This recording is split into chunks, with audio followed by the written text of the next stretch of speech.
Welcome to this week's Future Toolbox podcast. We explore the Z to A of life skills, where each letter stands for a topic and essential tool to help you get ahead in life.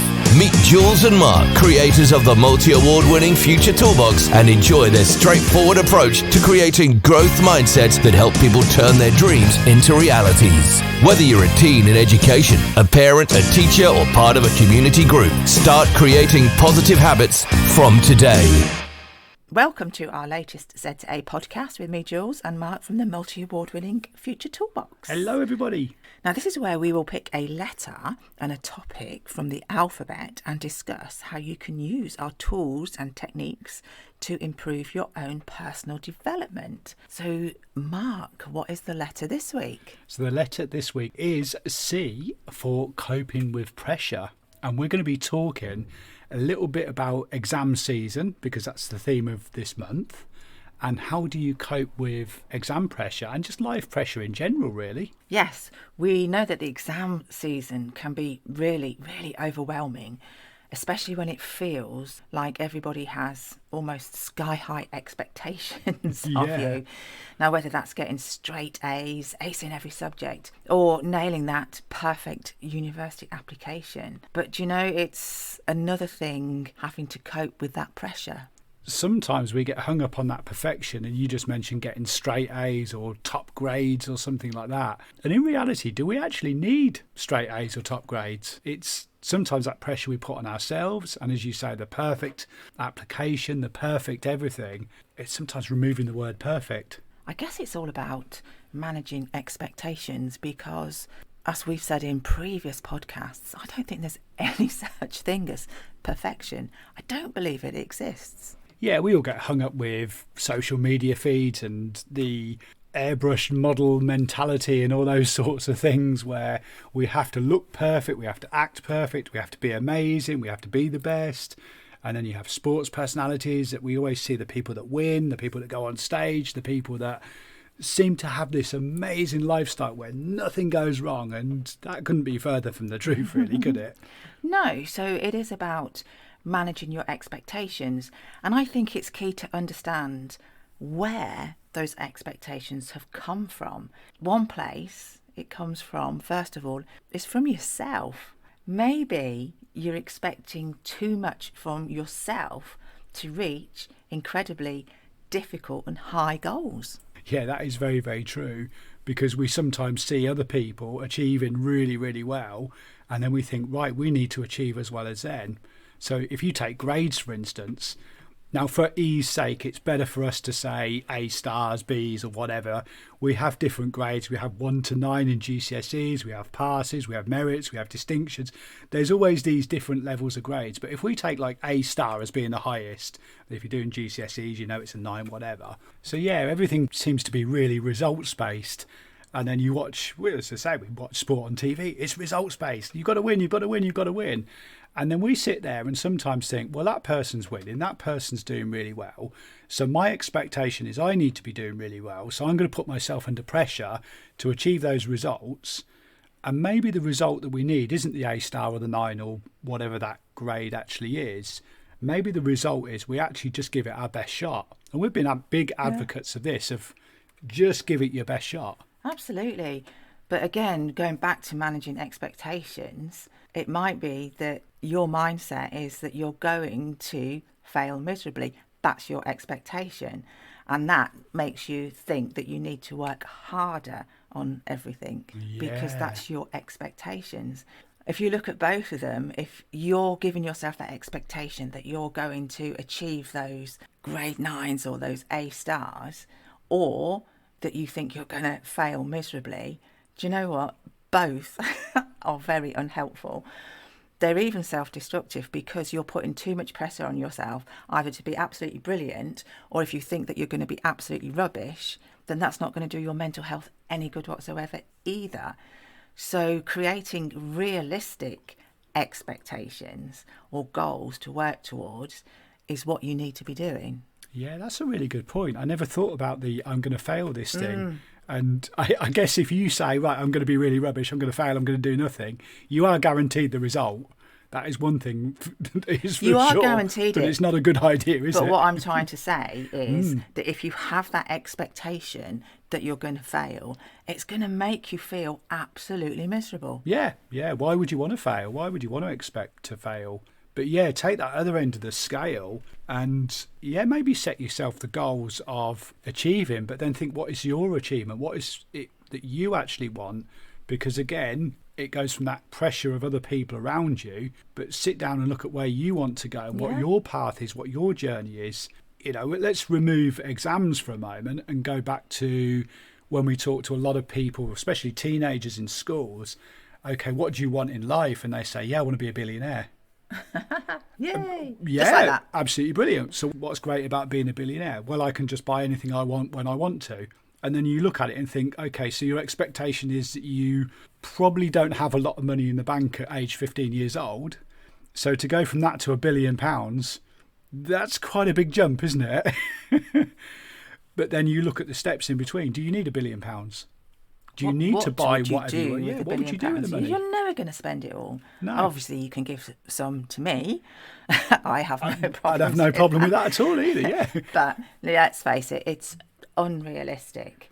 Now, when we go back to perhaps the exam season that we're all going through at the moment, whether it's you or your child or somebody in your family's going through this, it's worth looking at so that you can manage your expectations.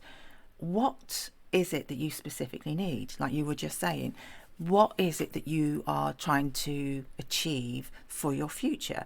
So, for example, if you need a certain amount of UCAS points to apply for university, find out what grades you should aim for, because they're not always going to be A star.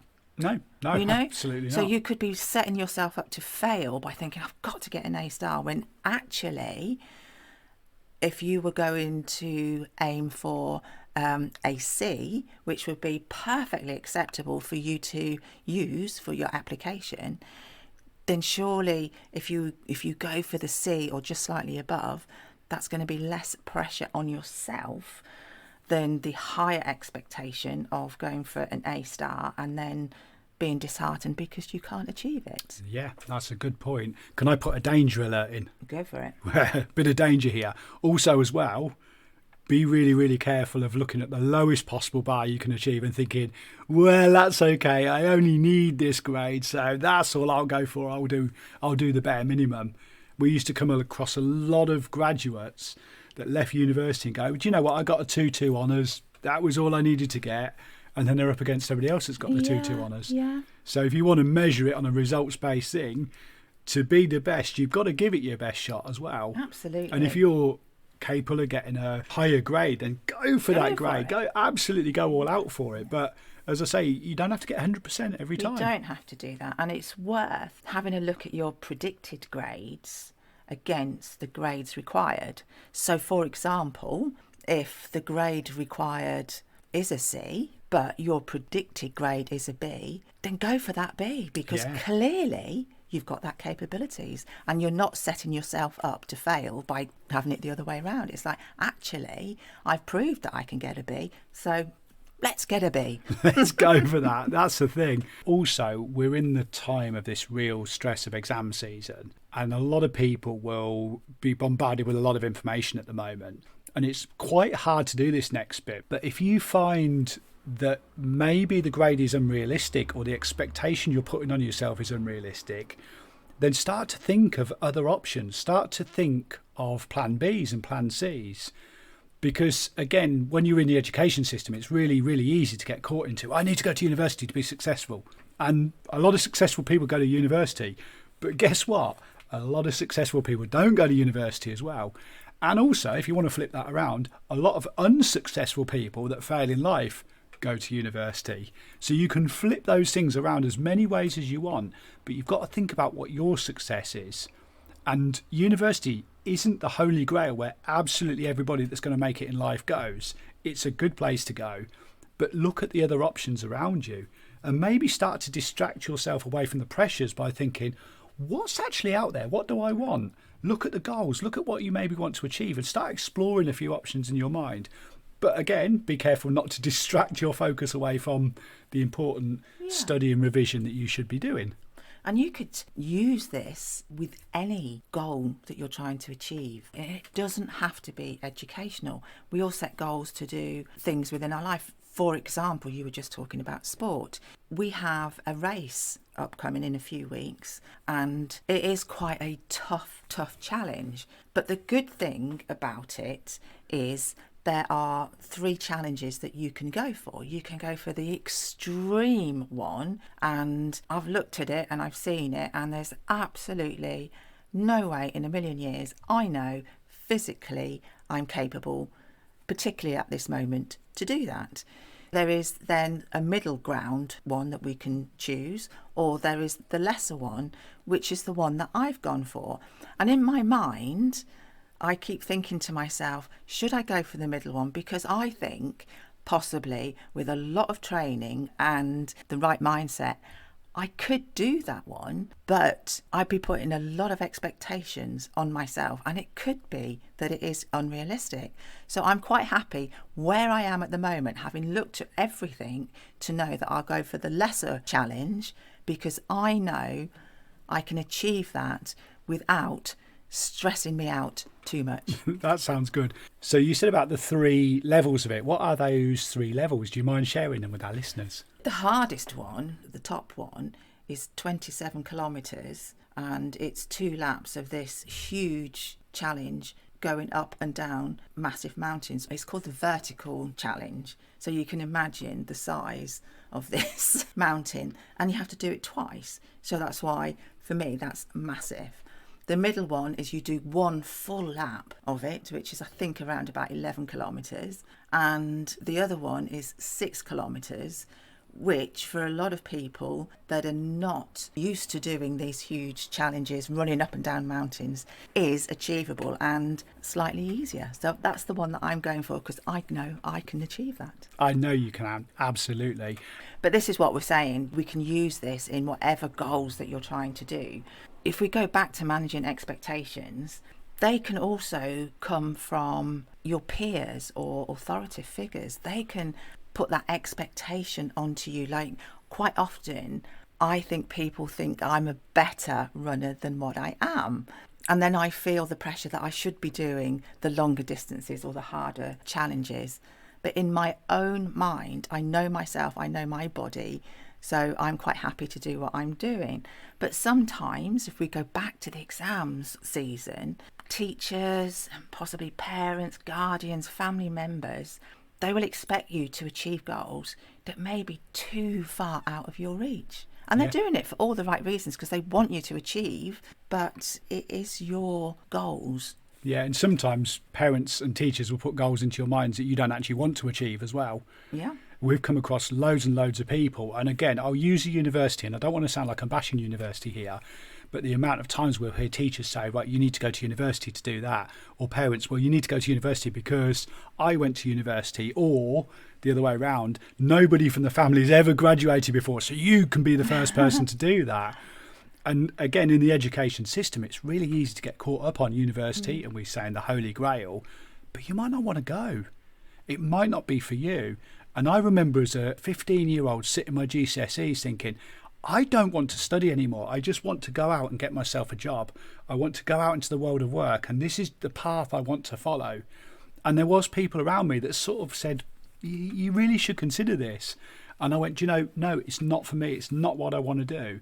And if I'd have gone off to university to please somebody else, I would have left very, very quickly. I wouldn't have even got through the sixth form, because I just knew that that wasn't for me at the time. You know, it might be taking some time out and thinking, okay, I'll get these grades. I've got the grades forever. What's next? Well, actually, let me just chill out after the exams and make that decision, because you can always change your path. And this is not a time where 15, 16-year-olds or even 17, 18-year-olds doing their A-levels need to be making the decision that is the life decision forever. It is the time where you make big decisions, and it's a pinnacle point of your life, but you have time to change. And let's face it, we're not doing now. what we were doing when we were 16. No. In the course of a career path, are we? Absolutely not. So yes, managing those expectations is about managing yourself, knowing your own capabilities, and giving it, as Mark said a little bit earlier, giving it your best shot. Think to yourself, well, I'm predicted to do this. There's a very good chance that I could do that if I stay focused like I am now and have a go at it. But at the end of the day, it's important that you focus on your own expectations, what it is that you want, and just try and alleviate as much pressure as possible so that you can achieve what it is that you're capable of. Yeah, and I guess the next question to ask is, what happens if we're finding this pressure too much at this time? Is just to go out there and find support. So whether that's from maybe a teacher who can help you with that particular subject, it could be a group of friends or peers within your study group or in your like-minded goal-setting group who are doing similar to what you're doing and doing well at it. It could be somebody who's also struggling that you could reach out and say, look, do you know what? I'm doing really well. I'm finding this process easy, but I notice you're struggling. Would you like some help? Because again, that giving is a real big stress relief and a real good boost for your positive mindset as well. So go out there, look at the people that can help you. And also don't be afraid to reach out to somebody that maybe you haven't connected with, because there's always this thing of, oh, well, I don't like that person, or, oh, well, that person's, maybe told me off in the past if they're a teacher. It's like, just go out and talk to them. I had the most supportive maths teacher that I didn't get on with at all, that made me stay back and catch up on my maths coursework so I could achieve a grade C at that time. And at the end of it, we didn't sort of hug and say, well done or anything. It was like, right, you've done it now. Off you go and do the exam. And we never really talked after that much. But it was the person that kicked me into the right mindset and the right frame to get on with it, because I thought, I need this. That's what I needed to get my job. Yeah, so that's a great tip, to try and find some support if you're finding it a little bit tricky. But another way of helping yourself, and have spoken about this before, whatever it is that you're trying to achieve with your goals and your exams, don't forget to break things down. If you're seeing it as a great big obstacle, then it feels too much. But if you break it down into like little bricks, it can help you to then prioritise what it is that you need to work on. Doing enough manageable chunks to get through it sometimes is better than trying to take down a whole wall.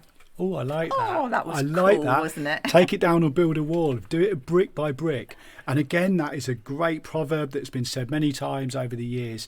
The journey of 1,000 miles starts with a single step. You build a house, you lay the first brick. If you want to be a billionaire, you need to make your first pound.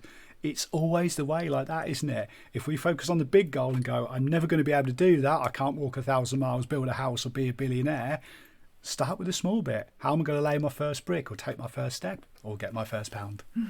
We've talked about breaking it down, and that's a great tip. But another one is building that resilience and using all the self-care that we've talked about before to help you keep at it, really. Yep, you don't learn everything in one go.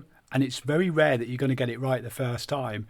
So there's no shame in making a mistake. No. There's no embarrassment in falling over a few times and getting back up and just thinking, do you know what? Yeah, how can I learn from that? How can I move forward? Maybe that bit didn't work, but that bit did work. So I'll focus on the bit that did work and learn from the bit that didn't. And just be confident in your abilities. We've got to change the mindset from saying, I'm rubbish at everything, I'm not good at this, I'm going to fail this. Because as we said, that fear of failure and that fear of rejection is sometimes so big, it can own us. Making mistakes is part of the process. There's not one person in this world that's never made a mistake. Some people might try and say that they are perfect, but no, making mistakes is part of the process and there's no shame in it. And a great quote that we've said before is, you live your life forward and you learn it backwards. So take it as a learning experience. You will absolutely grow from this experience. Use it as a stepping stone to the next stage for your life. And you will look back one day on this and think, do you know what? That didn't go so well. That went great. That was the best bit I did. Or whatever you think from it. But this is a stepping stone, the springboard to take you forward. Totally. And we hope that this can help you if you are going through exams. We also hope that this can help you achieve whatever goals it is in your life, because we know that our audience isn't just people going through the exam season. So for whatever it is, our listeners out there, that you're trying to achieve, use this and go for it. Yeah, but you can find some great tools on our website, which is futuretoolbox.co.uk. We're on social media, Facebook, Instagram and TikTok. We have a YouTube channel with lots of useful videos on, and we're also on LinkedIn if you want to reach out personally, because we are everywhere. We are everywhere indeed. And we look forward to catching you in the next episode, hopefully feeling a little bit less stressed from this exam season. Take care and we'll see you then. Bye for now. Thank you for joining us for the Z2A of Life Skills with Jules and Mark of the Future Toolbox. Don't forget to head over to their website, which is futuretoolbox.co.uk, where you can find lots of free resources, plus a host of books in the store, as well as subscribing to the membership site.